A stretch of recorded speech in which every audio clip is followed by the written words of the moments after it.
ডিভোর্সের কতদিনের মধ্যে আপনি কাবিনের টাকা ক্লেম করে মামলা করতে পারেন, সেটার লিমিটেশনের টাইমটা কতটুকু, এবং যদি এমন হয় যে হাজব্যান্ড ডিভোর্সের আগেই বৈবাহিক সম্পর্ক চলমান থাকা অবস্থায় সে তার ওয়াইফকে কাবিনের টাকা দিয়ে দিয়েছে, তাহলে সেই হিসেবে তার হাজব্যান্ড তার মেন্টাল স্যাটিসফ্যাকশনের জন্য কি কি ডকুমেন্টস তার কাছে রাখতে পারে। এবং 3 নম্বর হচ্ছে, ওয়াইফ কাবিনের মামলা করার পর হাজব্যান্ড যে টাকাটা দিয়ে দিল কাবিনের টাকাটা, সেটার প্রমাণস্বরূপও বা হাজব্যান্ড কী কী ডকুমেন্টস আসলে প্রিজার্ভ করবে। এই 3টা বিষয়ে আমি আজকে কথা বলবো। আপনার ডিভোর্স হয়ে যাওয়ার কতদিনের মধ্যে আপনার কাবিনের মামলা করতে হবে কাবিনের টাকা ক্লেম করে, এই বিষয়ে আসলে কোনো টাইম ফ্রেম নাই। কারণ এটা আসলে আমাদের সামাজিক প্রেক্ষাপটের কথা চিন্তা করেই এই টাইমটাকে ওপেন রাখা হয়েছে। আপনি ডিভোর্সের সাথে সাথেও, ডিভোর্স কমপ্লিট হয়ে যাওয়ার সাথে সাথেও কাবিনের মামলার জন্য ফাইল করতে পারেন।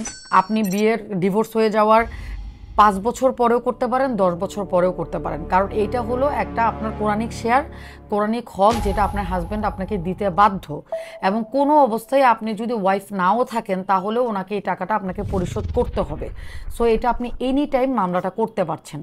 এইবার আসেন, যদি এমন হয় বৈবাহিক সম্পর্ক ঠিকঠাক চলতেছে, সব কিছু ওকে, হাজব্যান্ড খুব নিয়ম নীতি মেনে আপনাকে কাবিনের টাকাটা দিয়ে দিতে চায়, কিন্তু হাজব্যান্ড মানসিকভাবে স্যাটিসফ্যাকশনের জন্য সে আসলে একটা ডকুমেন্টস রাখতে চায় যে সে আপনার ভরণ পোষণ খাওয়া দাওয়া সব কিছু তো সে দায়িত্ব পালন করছেই, কিন্তু এককালীনভাবে সে আবার আপনার কাবিনের টাকাটা আপনাকে দিয়ে দিল। সেই হিসেবে হাজব্যান্ড আপনাকে পে অর্ডার করে দিতে পারে টাকাটা।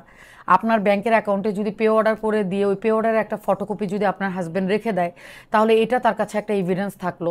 হয়তোবা আপনার হাজব্যান্ড আপনার নামে ছোট একটা ল্যান্ড কিনে দিল অথবা একটা ফ্ল্যাট কিনে দিল, এবং ওইখানে যে দলিলটা হলো সে দলিলে সে হয়তোবা লিখে দিল যে এই টাকাটা কাবিনের টাকা স্বরূপ বা কাবিনের টাকা হিসেবে তার হাজব্যান্ড তাকে গিফট করলো, এবং ওই টাকা দিয়ে ফ্ল্যাটটা বা জমিটা কেনা হলো।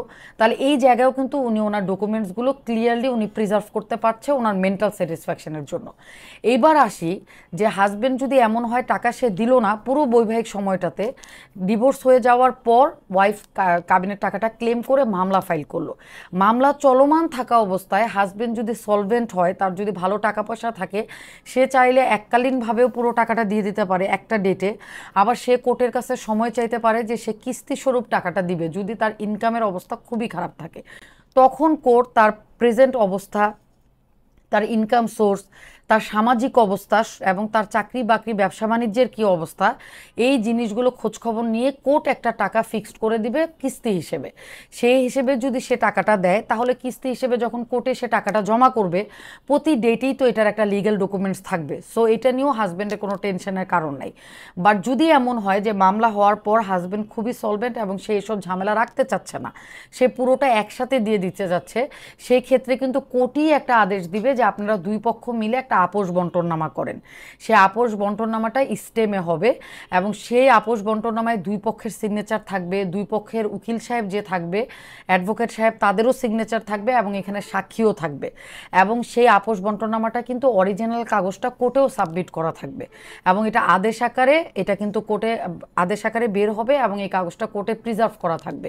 সো এই সিস্টেমগুলো ফলো করলে কিন্তু আসলে কাবিনের টাকা হাজবেন্ড দিয়ে দেওয়ার পরও তার আসলে কোনো রকমের মেন্টাল ডিসস্যাটিসফ্যাকশন বা টেনশন কাজ করার কথা না।